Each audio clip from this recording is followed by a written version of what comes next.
Not today, ang sagot ni Senate Minority Leader Alan Peter Cayetano ng tanungin kung may pagpapalit na naman sa liderato sa Senado kasunod ng usap-usapan niyan sa social media nitong weekend. Ayon kay Cayetano, wala pa raw sapat na bilang para palitan ng Senate President.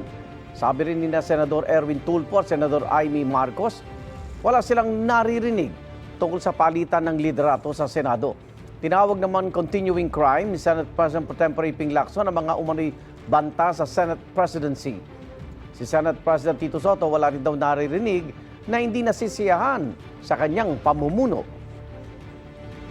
Sir, yung sinasabing change ng leadership, may chance ba? Sa tingin nyo ngayon? Well, I doubt it, but sanay ako dito eh.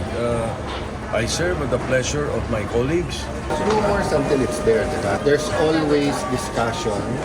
Ako personally, I think everyone's campaigning instead of governing. So it's really, do you get 13 people of like minds? But as of today, wala pa yung 13 na yan o yung 13 hindi present.